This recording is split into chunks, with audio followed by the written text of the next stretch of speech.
நிலவரம் எப்படி இருக்குதுங்க? அடுத்த தேர்தல் நீங்கள் கூட்டணி ஏடிஎம்கே வச்சுருக்கீங்க, எப்படி இருக்கு உங்களோட கூட்டணி?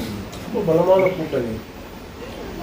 இந்த கூட்டணி வந்து பிஜேபி விரும்புறது, அதிமுக விரும்புறது, அது ஒரு பக்கத்தில் இருந்தால் கூட இதை மக்கள் விரும்பி மக்களுக்கான ஒரு கூட்டணியாக தான் இது வந்து. ஏன்னா நாங்கள் எல்லாம் பல இடத்துக்கு போகும்போது கூட இன்னைக்கு மக்கள் வந்து கேட்குறாங்க, சார் எப்படியாவது கூட்டணி வச்சுருங்க சார், எப்படியாவது கூட்டணி வச்சுருங்க சார். ஏன்னா ஓட்டு போட தயாராகிட்டாங்க மக்கள். அவங்களுக்கே தெரியுது வந்து எங்கேயும் ஓட்டு செதறக்கூடாது, ஓட்டு வந்து என்டிஏ கூட்டணிக்கு வரணும், நரேந்திர மோடி தலைமையிலான கூட்டணிக்கு வரணும்னு மக்கள் சொல்கிறாங்க. சிறப்பான ஒரு கூட்டணி. இப்போ இதில் தளி தொகுதிக்கு வந்திருந்தேன், தளி ஓசூருக்கு வந்திருந்தேன். அங்கே கூட சொல்லியிருந்தேன் எத்தனை தொகுதி நீங்கள் ஜெயிக்க முடியும்னு சொல்லி கேட்டாங்க. 234 தொகுதி, 200 தொகுதி உறுதியாக ஜெயிக்கும், 200 தொகுதி உறுதியாக ஜெயிக்கும். இன்றைக்கி இருக்கக்கூடிய சர்வே படி பார்த்தீங்கன்னா 200 தொகுதி என்டிஏ கூட்டணி உறுதியாக ஜெயிக்கும். இல்லை, 2 நாளைக்கு முன்னாடி தமிழக முதலமைச்சர் மு.க. ஸ்டாலின் வந்து 234 தொகுதியிலும் திமுக கூட்டணி ஜெயிக்குதுன்னு சொல்லிட்டு அவர் ஒரு அறிக்கை விட்டுருக்காங்க. அது பத்திரிகைகளெல்லாம் வந்திருக்கு, செய்தி நல்லா பரபரப்பாக இருக்குது. அட் சேம் டைம் இப்போ அண்ணாமலை வேற அந்த போஸ்ட்லேருந்து அவர் பார்ட்டியை வந்து வளர்த்து விட்டுருந்தாரு, இப்போ வந்து அவரை வந்து இறக்கிட்டுருக்காங்க. ஃபர்ஸ்ட் கேள்வி வந்து எந்த கட்சியாக இருந்தாலும் நான் கட்சி 234 தொகுதியிலையும் போட்டியிடுவோம், அந்த கூட்டணி வெற்றி பெறும் தான் சொல்லுவாங்க. ஆனால் மக்கள் வந்து நீங்கள் என்ன முடிவு பண்ணுறாங்கன்னு ரொம்ப முக்கியம். இன்னைக்கு வந்து உங்களுக்கே தெரியும், பேப்பர் திறந்து பார்த்தா, நீங்கள் மீடியா நியூஸ் பார்த்தா தெரியும் உங்களுக்கு, எங்கே பார்த்தாலும் கொலை, கொள்ளை, கற்பழிப்பு, லா அண்ட் ஆர்டர் ஃபெயிலியர், சாராயம், இல்லிசிட் லிக்கர் சொல்லக்கூடிய அந்த சாராயத்தால் எத்தனை சாவு வந்து நமக்கு 100 பேர் மேலே இறந்துருக்கிறாங்க. இது போல் வந்து ஏகப்பட்ட ஃபெயிலியர் தமிழ்நாட்டில். மக்களுக்குமே வந்து வந்து சொல்லணும்னா வந்து மிக அதிருப்தியில் இருக்காங்க திமுக அரசாங்கத்து மேலே. இரண்டாவது, தொழில் நிறுவனங்கள் நீங்கள் சொன்னீங்கன்னா வந்து ஏதாவது ஒரு 4 தொழில் நிறுவனம் தமிழ்நாடுக்கு வந்திருக்கு, பெரிய நிறுவனம் நீங்கள் சொன்னீங்கன்னா நான் 1 கோடி ரூபாய் கொடுக்குறேன் டொனேஷனாக டிஎம்கேக்கு. ஒரு நிறுவனம் அதை வரல இது வரைக்கும். ஏஆர்பி ராஜா அவர்கள்கிட்ட அமைச்சர் இண்டஸ்ட்ரியல் மினிஸ்டர் அப்படின்னு நானே பல முறை கேட்டிருக்கிறேன், சார் ஏதாவது ஒரு 5 கம்பெனி சொல்லுங்கள் வந்திருக்குன்ட்டு. வந்தால் தானே வேலை வாய்ப்பு நீங்கள் உருவாக்கி கொடுக்க முடியும். இப்போ இருக்கக்கூடிய ஆந்திர பிரதேஷ் அந்த ஸ்டேட்டுக்கு போகிறாங்க, தெலுங்கானா கவர்மெண்ட் வந்து எடுக்கிறாங்க, கர்நாடகா நீங்கள் எடுக்கிறீங்க. பட் ஆனால் அங்கே வரமாட்டேன், எது டெவலப்மெண்ட்டே இல்லையே. சிட்டி டெவலப்மெண்ட்டு ஸ்ட்ரக்டாக இருக்குங்க சார், சிட்டிலேயே டெவலப்மெண்ட் இல்லை. அப்புறம் எங்கேருந்து வந்து நீங்கள் அப்புறம் மற்ற சிட்டியெல்லாம் யோசிச்சு பாருங்கள், மற்ற ரூரல் வில்லேஜஸ்லாம் யோசிச்சு பாருங்கள். மதுரை டெவலப்மெண்ட் இல்லை, திருச்சி டெவலப்மெண்ட் இல்லை, கோயம்புத்தூர் 50% ஆஃப் த கம்பெனிஸ் வந்து ஷட் டவுன் பண்ணுற நிலைமையில் இருக்கிறாங்க. வந்து எக்ஸ்போர்ட் இண்டஸ்ட்ரி அடிபட்டுருக்கு because of the state policy. இன்றைக்கி பார்த்தீங்கன்னா ப்ராப்பர்ட்டி டேக்ஸு 200% அதிகமாக இருக்குது, கரண்ட்டு பில்லு அதிகமாக இருக்குது. இது மாதிரி ஏகப்பட்ட விஷயங்கள் இன்றைக்கி வந்து கம்பெனி ரன் பண்ண முடியல. திருச்சியில் எடுத்துக்கிட்டிங்கன்னா இங்கே எப்படி வந்து கேஜிஎஃப்ல கோலாரில் வந்து பிஜிஎம்எல், அதே மாதிரி வந்து பிஎம்ஏ இந்த மாதிரிலாம் இருக்கோ, அது போல் வந்து அங்கேயே வந்து பிஹெச்எல் இருக்குது. ஆனால் அவங்க வந்து இந்த லோக்கல் வெண்டார்ஸ்க்கு கொடுக்கணுன்ற ஒரு பாலிசி உண்டு. லோக்கல் வெண்டார்ஸ்க்கு சில கம்மி டெண்டர் வேல்யூ கொடுத்தா லோக்கல்லேயே நீங்கள் கால் ஃபார் பண்ணி கொடுத்துடலாம் ஸ்மால் வெண்டார்ஸ்க்கு. பட் இந்த ஸ்மால் வெண்டார்ஸ் இல்லைன்னு சொல்கிறாங்க. திருச்சியில் 200 கம்பெனி மூடிட்டாங்கன்றாங்க. அப்புறம் அது எல்லாமே வந்து இது. அதே மாதிரி கவர்மெண்ட் எம்ப்ளாயீஸ், கவர்மெண்ட் டீச்சர்ஸ் எல்லாருமே இன்னைக்கு ஆன்டி டிஎம்கேவாக இருக்கிறாங்க, ஆன்டி ஸ்டாலினாக இருக்கிறாங்க. இது நான் சொல்லலை, நீங்கள் போராட்டங்கள் எடுத்து பாருங்கள். ஒன்றும் இல்லைங்க, மாற்றுத்திறனாளி சங்கத்தினர் இப்போ ஒரு 2 நாள் முன்னாடி போராடினாங்க, அவங்களே அரெஸ்ட் பண்ணாங்க. டிஃப்ரெண்ட்லி ஏபிள் பீப்புள், கை இல்லை கால் இல்லை, அவங்களுக்கு கொடுக்குறன்ற தொகை கூட அவங்களால கொடுக்க முடியல இந்த அரசாங்கத்தினால. அவங்க வந்து தோல்வியை நோக்கி சென்று கொண்டிருக்கிறார்கள். இந்த கூட்டணி வெற்றியை நோக்கி சென்று கொண்டிருக்கிறது. உறுதியான வெற்றி, 200 தொகுதியில் உறுதியான வெற்றி, 200 தொகுதியில். மாநில தலைவர் அண்ணாமலை வந்து கட்சி பலப்படுத்தினாங்க, திடீர்னு அவரை வந்து மாற்றிட்டீங்க, நாயகர் கொடுத்துருக்கீங்க. அடிக்கடி தலைவரை மாற்றுறதுனால கட்சி பலப்படுத்துறதுக்கு கொஞ்சம் பின்னாடி ஆகுறீங்க. இல்லை, இது வந்து தேசிய கட்சி. இந்த கட்சியில் ஸ்டேட் பிரசிடென்ட் இல்லை, நேஷனல் பிரசிடென்ட்டையும் மாற்ற போகிறாங்க. It's not about the state president or any other district president. எல்லா டிஸ்ட்ரிக்ட்லையும் டிஸ்ட்ரிக்ட் பிரசிடென்ட் மாறி இருக்கிறாங்க.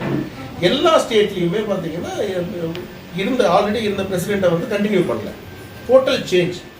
இது இப்படி 6 இயர்ஸ் வந்து இது ஒரு ப்ராசஸாக வச்சுருக்கிறாங்க.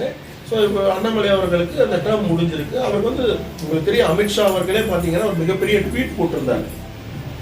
இது போல் வந்து அண்ணாமலை அவர்களை வந்து மிக முக்கியமான தேசிய பொறுப்பு கொடுத்து தேசிய ஃப்ரேம் ஒர்க்கில் நாங்கள் வந்து வைப்போம் அப்படின்னு சொல்லி ஒரு ஒரு ட்வீட்டே போட்டிருந்தார். ஸோ அமித்ஷா அவர்களே போட்டதுனால மிக முக்கியமான பொறுப்பு அவருக்கு கிடைக்கணும் எல்லாருக்கும் நம்பணும். அது போன்ற வந்து அவருக்கு எந்த பொறுப்பு கொடுத்தாலும் அவர் தமிழ்நாட்டில் அவர் அரசியல் செய்வார்னு அவரே சொல்லியிருக்கிறாரு. நானும் நேற்று கூட பேசுகிறேன், இங்கே வந்தது கூட சொல்லியிருக்கேன். உறுதியாகவும் அதை இதுவாக இருப்பான். ஆனால் நயனார் நாகேந்திரன் அவர்கள் பொறுத்த வரைக்கும் மிக மூத்த தலைவர். ஒரு மேடம் அம்மையார் ஜெயலலிதா அவர்கள் புரட்சி தலைவர் அம்மா அவர்கள் கிட்ட வந்து பணி செய்தவர்.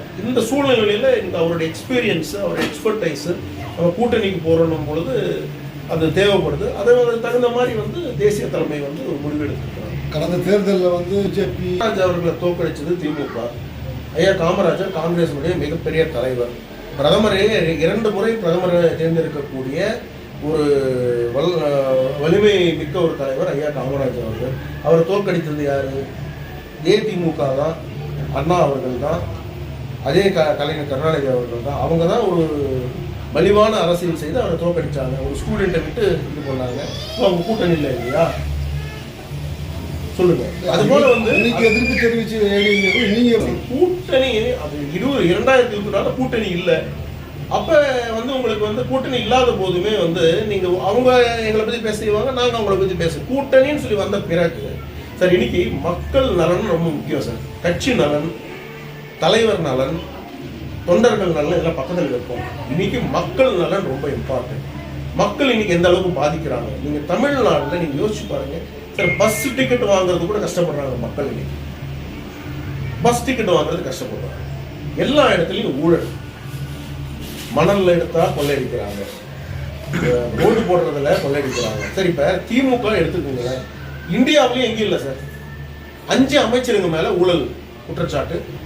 5 அமைச்சர்கள் மேல ஒரே நேரத்தில் மெட்ராஸ் ஹைகோர்ட் வந்து என்ன சொல்றாங்க, அவங்களுக்கு கொடுத்திருந்த ஒரு ரிலாக்ஸேஷனை வந்து வித்ரா பண்ணிக்கிட்டு இன்வெஸ்டிகேட் திருப்பி பண்ண சொல்லி இருக்கிறாங்க. 5 பேருமே ஆல்மோஸ்ட் கன்விக்ட் ஆகக்கூடிய ஒரு நிலையில இருக்கிறாங்க. யாரு? மிக மூத்த தலைவர். தலைவர் நலன், தொண்டர்கள் நலன் எல்லாம் பக்கத்தில் வைப்போம். இன்னைக்கு மக்கள் நலன் ரொம்ப இம்பார்ட்டன்ட்.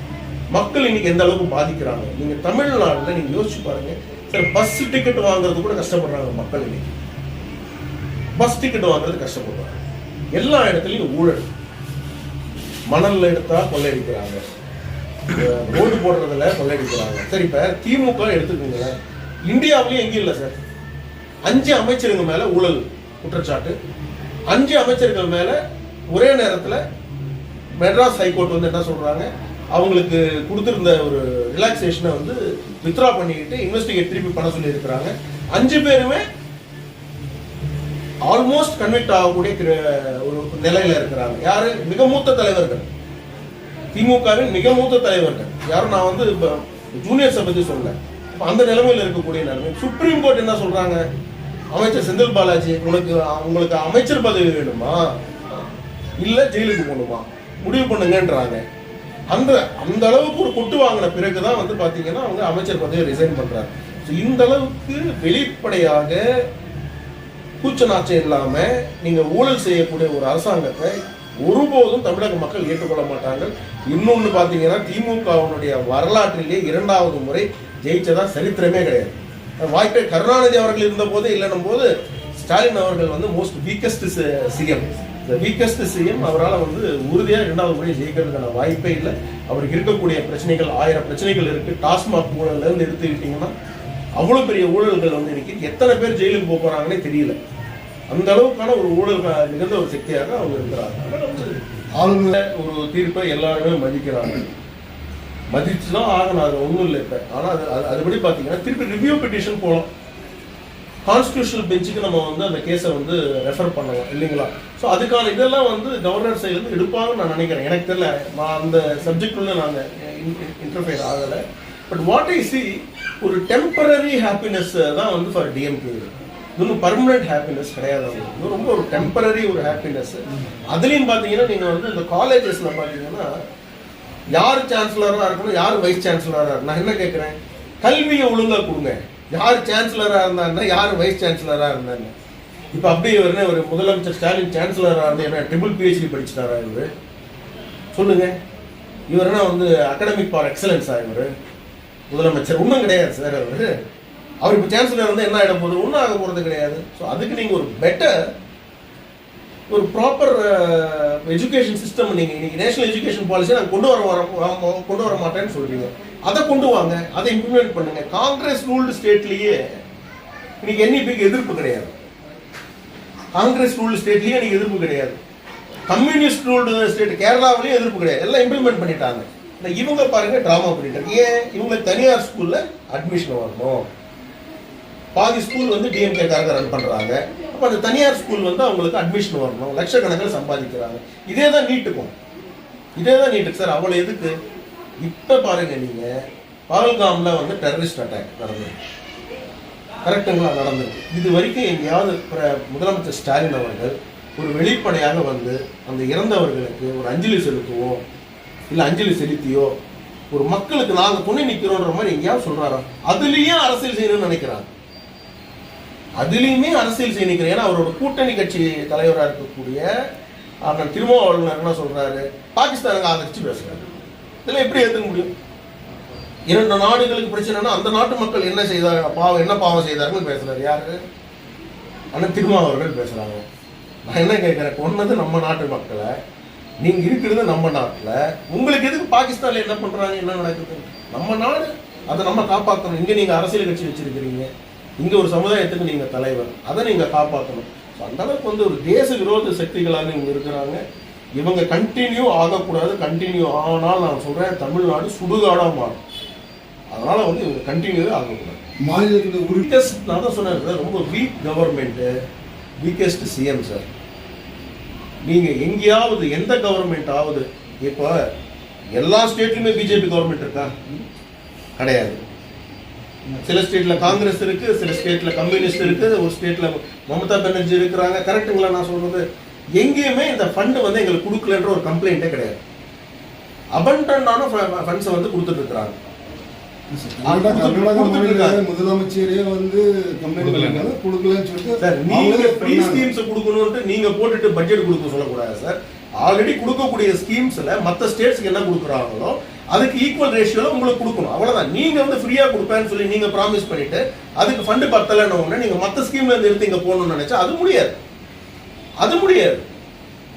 உங்களுக்கு கொடுக்க வேண்டிய ஃபண்ட், சென்ட்ரல் கவர்மெண்ட் கான்ட்ரிபியூஷன் எங்கேயாவது தடையா இருக்கா? ஜிஎஸ்டில இருந்து வர வேண்டிய ஃபண்ட் எங்கேயாவது தடையா இருக்கா? டாக்ஸ்ல இருந்து வர வேண்டிய ஃபண்ட் எங்கேயாவது உங்களுக்கு தடையா இருக்கா? ஏதாவது ஸ்கீம் நிப்பாட்டி வச்சிருக்காங்களா? ரேஷன்ல வரக்கூடிய அரிசி எங்கேயாவது நிப்பாட்டி இருக்காங்களா? சொல்லுங்க. எங்கேயாவது ஏதாவது ஒரு ஸ்கீம் உங்களுக்கு டிஸ்டர்ப் ஆயிருக்கா? அதை பத்தி நம்ம பேசுவோம். உங்களுக்கு எஜுகேஷனை நீங்க NEP வந்து இம்ப்ளிமெண்ட் பண்ணுங்கன்னு சொல்றோம். PM ஸ்ரீ திட்டத்தை நீங்க இம்ப்ளிமெண்ட் பண்ணுங்கன்னு சொல்றோம். நான் பண்ண மாட்டேன்னு அடம் பிடிக்கிறீங்க. ஆனா நான் பண்றேன்னு சொல்லி நீங்க கையெழுத்து போட்டுருக்கிறீங்க. சீஃப் செக்ரட்டரி அனுப்பியிருக்காரு. சீஃப் செக்ரட்டரி, தமிழ்நாடுடைய chief secretary with approval of CM அவர் வந்து அனுப்பியிருக்கிறார், லெட்டர் அனுப்பியிருக்காரு. நாங்க இம்ப்ளிமெண்ட் பண்ணுவோம். கடைசி நேரத்தில் அரசியல் பண்றதுக்காக தனியார் பள்ளிக்கூடங்கள் வந்து உங்களுக்கு ப்ரெஷர் கொடுக்குறாங்க. நீங்களே ஸ்கூல் நடத்துறீங்க, இம்ப்ளிமெண்ட் பண்ணா உங்களுக்கு அட்மிஷன் பாதிக்கும். கவர்மெண்ட் ஸ்கூல்லயே இன்டர்நேஷனல் குவாலிட்டியில எஜுகேஷன் வரும். அதை நடத்தக்கூடாதுன்ட்டு நீங்க என்ன பண்றீங்க? டிராமா விளையாடுறீங்க. அப்ப எதுக்கு உங்களுக்கு ஃபண்ட் கொடுக்கணும்? இப்ப இன்னொன்று சார், உங்களால முடியல, சென்ட்ரல் கவர்மெண்ட் கிட்ட இருந்து உங்களால வந்து ஃபைட் பண்ணி சில விஷயங்கள் தேவையானதை வாங்க முடியல. அப்படி ஒரு வீக் கவர்மெண்ட், வீக்கஸ்ட் CM தானே. உங்களுக்கு எது ஓட்டு போடணும் மக்கள்? அதுக்கு பாஜக சப்போர்ட் பண்ணக்கூடிய NDA கூட்டணிக்கு நீங்க ஓட்டு போடுங்க. டபுள் இன்ஜின் சர்க்கார் என்ன கேட்டாலும் கிடைக்க போகுது தானே. ஈஸியா பண்ண போறாங்கல்ல. உங்களுக்கு ரீச், நீங்க எல்லாத்திலுமே அரசியல் பண்ணணும்னு நினைக்கிறீங்க. பிரதமர் நரேந்திர மோடி அவர்கள் தமிழ்நாடுக்கு வராரு, கெட் அவுட் மோடின்னு போடுறீங்க. உலகம் முழுக்க எல்லா நாடுகளும் அவர் கூப்பிட்டு அந்த நாட்டினுடைய மிக சிறந்த விருது கொடுக்குறாங்க. மிகச்சிறந்த விருது அந்தந்த ஊர்ல, நம்ம ஊர்ல எப்படி பாரத் ரத்னாவோ அந்த ஊர்ல அது போல இருக்கக்கூடிய விருதுகள் கொடுக்குறாங்க. அது போன்ற ஒரு பிரதமர் நலத்திட்டங்களை கொடுக்கறதுக்காக பல லட்சம் கோடிகள் வைத்து நீங்க வந்து நலத்திட்டங்கள் கொடுக்கறதுக்காக வராங்க. அப்ப நீங்க என்ன பண்றீங்க? கெட் அவுட் மோடின்னு போடுறீங்க. அப்புறம் எப்படி வந்து உங்களுக்கு வந்து ஒரு அண்டர்ஸ்டாண்டிங் கிரியேட் பண்ண முடியும்? ஒரு அமிக்கபிளா நீங்க போக முடியும்? எதுக்கு எடுத்தாலும் ரொம்ப வந்து ஒரு மலிவா ಬಂದ್ ಮಾಡಿದ್ದಾರೆ ಅಷ್ಟೇ. ಹೆಂಗಿದೆ ಅಂತ ಹೇಳಿದ್ರೆ ನೀವು ಅದನ್ನು ಕಟ್ಟಾಗಿ ಬೀಗ ಕಿತ್ಬಿಟ್ರೆ ಅದು ಹೆಂಗಿದೆ ಅಂತ ನೋಡೋಕೆ ನಿಮ್ಮ ಕೈಲಾಗಲ್ಲ, ನನ್ನ ಕೈಲಾಗಲ್ಲ. ಹಂಗೆ ಕಾಂಗ್ರೆಸ್ ಸರ್ಕಾರ ಮಾಡಿದ್ದಾರೆ. ಅದನ್ನು ಹೊರಗಡೆ ತೆಗಿಬೇಕಂತ ಹೇಳಿದ್ರೆ ಯಡಿಯೂರಪ್ಪ ಸಾಹೇಬ್ರ ಹೆಸರು ಬಂದ್ಬಿಡುತ್ತೆ. ಹೊರಗಡೆ ಮುಚ್ಚಿದ್ರೆ ಆ ಸ್ಕೀಮೇ ಇಲ್ಲ. ಇಷ್ಟೇ ವ್ಯತ್ಯಾಸ. ನಿಮ್ಮ ಅವಧಿಯಲ್ಲಿ ಸ್ಮಶಾನಗಳ ಅಭಿವೃದ್ಧಿ ಏನು ಅನ್ನೋ ಒಂದು ಅರ್ಥ ಆಗ್ತಾ ಇಲ್ಲ. ಕೆಲವ್ರದೆಲ್ಲ ಹಾಗಾಗಿ ನಿಂತೋಗಿದೆ, ಅರ್ಧಂಬರ್ಧ ಕಾಮಗಾರಿಗಳು ನಿಂತಿದೆ. ಮಾಧ್ಯಮ ಸ್ನೇಹಿತರು ನನ್ನನ್ನು ಕೇಳೋ ಪ್ರಶ್ನೆ ನನ್ನ ಹತ್ರ ಉತ್ತರ ಯಾವಾಗಲೂ ಇರ್ತದೆ. ಆದರೆ ಕಾಂಗ್ರೆಸ್ ಅವರು ಆಡಳಿತದಲ್ಲಿ ಇಲ್ಲಿದ್ದಾರೆ, ಅವ್ರ ಯಾವತ್ತನ್ನು ಕೇಳಿದ್ದೀರಾ ನೀವು? ಯಾಕೆ ಈ ರೀತಿ ಮಾಡಿದ್ರಿ ಅಂತ. ಇದು ಸ್ಮಶಾನ ಅಭಿವೃದ್ಧಿ ಅಷ್ಟೇ ಅಲ್ಲ, ಒಂದು ವಿಧಾನಸಭಾ ಕ್ಷೇತ್ರಕ್ಕೆ ಸರ್ಕಾರದಿಂದ ಯಾವುದೇ ಹಣ ಯಾವುದೇ ಇಲಾಖೆಯಲ್ಲಿ ಮಂಜೂರಾದರೆ ಆ ಇಲಾಖೆಗೆ ಸಂಬಂಧಪಟ್ಟಂಗೆ ಅದು ಅಭಿವೃದ್ಧಿ ಆಗುತ್ತೆ. ಅದಕ್ಕೆ ಬೇರೆ ಬೇರೆ ಇಲಾಖೆಗಳನ್ನು ಸರ್ಕಾರ ಮಾಡಿದೆ. ಈಗ ಶಿಕ್ಷಣ ಇದೆ, ವಸತಿ ಇದೆ, PWD ಇದೆ, ಎಜುಕೇಷನ್ ಇದೆ, ಮತ್ತು ಸೋಷಿಯಲ್ ವೆಲ್ಫೇರ್ ಡಿಪಾರ್ಟ್ಮೆಂಟ್ ಇದೆ, ಗ್ರಾಮೀಣಾಭಿವೃದ್ಧಿ ಇಲಾಖೆ ಇದೆ. ಈ ಎಲ್ಲ ಇಲಾಖೆಗಳ ಉದ್ದೇಶ ಇಷ್ಟೇ, ಇಡೀ ರಾಜ್ಯದಲ್ಲಿರ್ತಕ್ಕಂಥ ಎಲ್ಲ ಕ್ಷೇತ್ರದಲ್ಲೂ ಕೂಡ ಏಕಕಾಲಕ್ಕೆ ಅಭಿವೃದ್ಧಿ ಆಗೋದಕ್ಕೆ ನೀತಿ ಆಯೋಗದ ಪ್ರಕಾರ ಏನು ಬಜೆಟಲ್ಲಿ ಆಯವ್ಯಯದಲ್ಲಿ ಮಂಡಿಸಿ ಹಣವನ್ನು ಎತ್ತಿರ್ತಾರೋ ಹಣವನ್ನು ಉಪಯೋಗ ಆಗಲಿ ಅಂತೇಳಿ ಆಯಾ ಇಲಾಖೆಗಳಲ್ಲಿ ಅನುದಾನನ ಬಿಡುಗಡೆ ಮಾಡ್ತಾರೆ. ಆ ಇಲಾಖೆಯಲ್ಲಿ ನಾನು ಬಿಡುಗಡೆ ಮಾಡ್ಕೊಂಡ್ಬಂದಿದ್ದು ವಿಶೇಷವಾಗಿ ಈ ಶೋಷಿತ ಸಮಾಜಗಳಿರ್ತಕ್ಕಂಥ ಜಾಗಗಳಲ್ಲಿ ಸ್ಮಶಾನಗಳಿರಲಿಲ್ಲ. ಎಷ್ಟೋ ಸ್ಮಶಾನಗಳನ್ನು DC ಅವರು AC ಅವ್ರ ಹತ್ರ ನಾನೇ ಮಾತಾಡಿ ಅದನ್ನು ಸರ್ವೆ ಮಾಡಿ ಕಂಬ ಹಾಕಿ ಅದ್ವಸ್ತ್ ಮಾಡಿ ಆನಂತರ ಸರ್ಕಾರದಲ್ಲಿ ಮಂಜೂರು ಮಾಡ್ಕೊಂಡ್ಬಂದಿದ್ದಾನ. ರಿಸರ್ವ್ ಕಾನ್ಸ್ಟಿಟ್ಯೂನ್ಸಿನಲ್ಲಿ ಗೆದ್ದಂಥವರು ಅದಕ್ಕೆ ಇಚ್ಛಾಶಕ್ತಿ ಅಂತ ಹೇಳ್ತಾರೆ. ಇಚ್ಛಾಶಕ್ತಿ ಕೊರತೆ ಇದ್ದಾಗ ಹಣವನ್ನು ಡೈವರ್ಟ್ ಮಾಡೇ ಮಾಡ್ತಾರೆ ಸಹಜವಾಗಿ. ನೋಡಿ, ಎಲ್ಲ ಪಕ್ಷದಲ್ಲೂ ಕೂಡ ಅವರವರ ಅನುಯಾಯಿಗಳು, ಅಭಿಮಾನಿಗಳು, ಕಾರ್ಯಕರ್ತರು ಇದ್ದೇ ಇರ್ತಾರೆ. ಅವರೆಲ್ಲರ ಮಾತು ಕೇಳಬೇಕು. ಆದರೆ ನಾವು ಆ ಜವಾಬ್ದಾರಿ ಸ್ಥಾನದಲ್ಲಿದ್ದಾಗ ಇದನ್ನು ಮಾಡಬೇಕಾ ಮಾಡಬಾರ್ದ, ಬಂದಿರತಕ್ಕಂಥ ಹಣ ಯಾವ ಇಲಾಖೆ ಅದು ಅದಕ್ಕೆ ಬಳಸಬೇಕಾ ಇಲ್ಲ ಬೇರೆ ಇಲಾಖೆ ಬಳಸಬೇಕಾ ಅನ್ನೋದು ಸ್ವಲ್ಪ ಯೋಚನೆ ಮಾಡಬೇಕು. ಅಧಿಕಾರ ಯಾರಿಗೂ ಶಾಶ್ವತ ಅಲ್ಲ. 10 ವರ್ಷದಲ್ಲಿ 2ನೇ ಸಾರಿ ಯಾವುದೇ ಇಲ್ಲಿ ಅವರಿಗೆ ಅಧಿಕಾರ ಕೊಟ್ಟಿದ್ದರೆ ನಾನು ಪ್ರಶ್ನೆ ಮಾಡೋದೇ ಇಲ್ಲ. ಜನರ ತೀರ್ಪಿಗೆ ನಾನು ತಲೆ ಬಾಗಬೇಕು, ಈ ದೇಶದಲ್ಲಿ ಪ್ರತಿಯೊಬ್ಬರು ತಲೆ ಬಾಗಲೇಬೇಕು. ಅದನ್ನು ಸ್ವೀಕಾರ ಮಾಡಿದೆ. ಅಧಿಕಾರ ಇದೆ ಅಂತೇಳಿ ನೀವು ಹೇಗಂದ್ರೆ ಹಾಗೆ ಮಾಡ್ಕೊಂಡು ಹೋದರೆ ನಿಮ್ಮಿಂದ ಜನ ಮಾತಾಡ್ತಾ ಬರ್ತಾನೆ ಇರ್ತಾರೆ. ಒಂದು ಸಾರಿ ಹೊಲ ಹೊತ್ತು ಬಿತ್ತನೆ ಹಾಕ್ಬಿಟ್ರೆ 3 ತಿಂಗಳಾದ್ಮೇಲೆ ಕೊಯ್ಕೊಂತೀವಿ.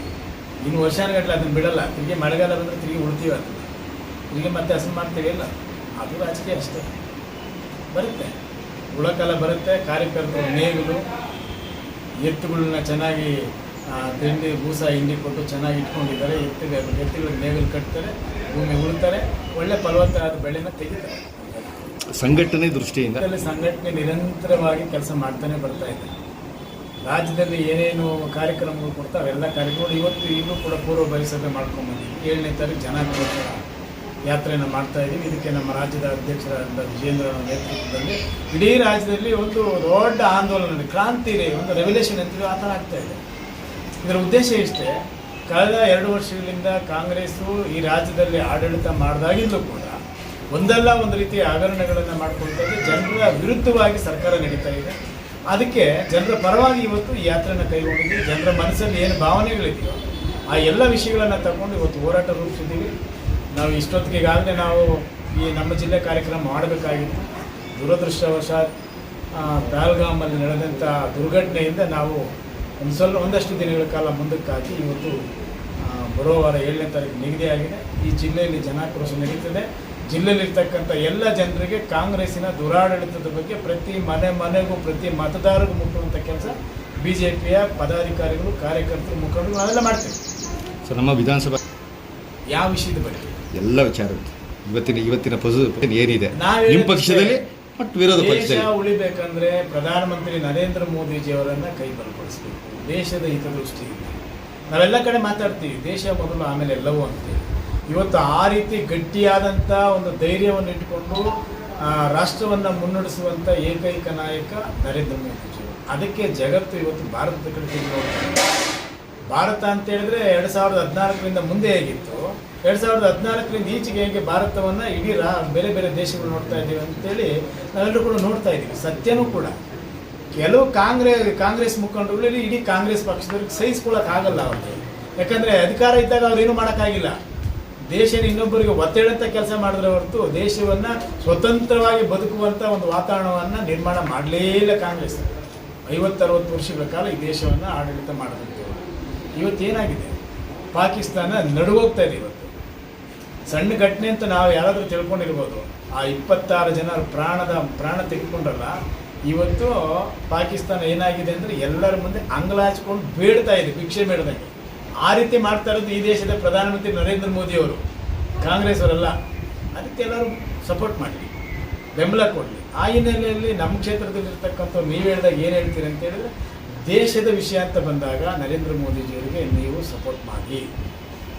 ರಾಜಕೀಯ ಅಂತ ಬಂದಾಗ ನಮ್ಮ ಕ್ಷೇತ್ರದ ಜನ ನಮ್ಮ ಪಕ್ಷದವರು ಏನು ಮಾಡಬೇಕು ಅದರಿಂದ ನಾವೆಲ್ಲ ಕೆಲಸ ಮಾಡ್ತಾ ಹೋಗ್ತೀವಿ.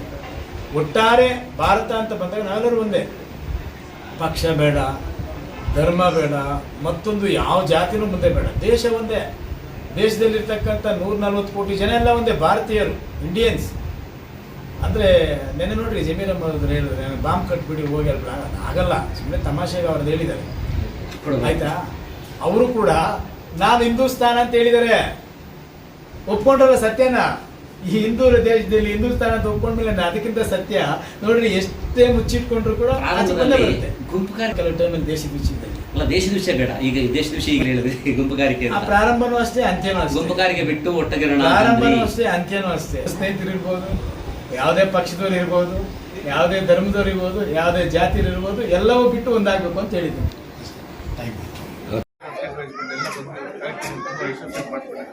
ಈ ಎಲ್ಲ ಭಕ್ತರಿಗೂ ತುಂಬ ಧನ್ಯವಾದ. ಹಾಯ್, ನಮಸ್ತೆ. I am from Bangalore. ಹುಟ್ಟಿ ಬೆಳೆದಿದ್ದೆಲ್ಲ KGF 4 ಜನರೇಷನ್ದ ನಮ್ಮ KGF ಅಲ್ಲಿ ಈ ಟೆಂಪಲ್ ನಡೀತಾ ಇದೆ. ನಮ್ಮದು ಮನೆ ದೇವರು ಇದು. ಸೊ ಹಾಗಾಗಿ ನಾನು ಬ್ಯಾಂಗ್ಳೂರಿಂದ ಬಂದಿದ್ದೀನಿ. ತುಂಬ ಚೆನ್ನಾಗಿ ನಡೀತಾ ಇದೆ ಪ್ರೋಗ್ರಾಮ್ಸ್ ಎಲ್ಲನೂ. ತುಂಬ ಖುಷಿ ಆಗ್ತಿದೆ ನಮಗೇನು. ಥ್ಯಾಂಕ್ ಯು, ಧನ್ಯವಾದ.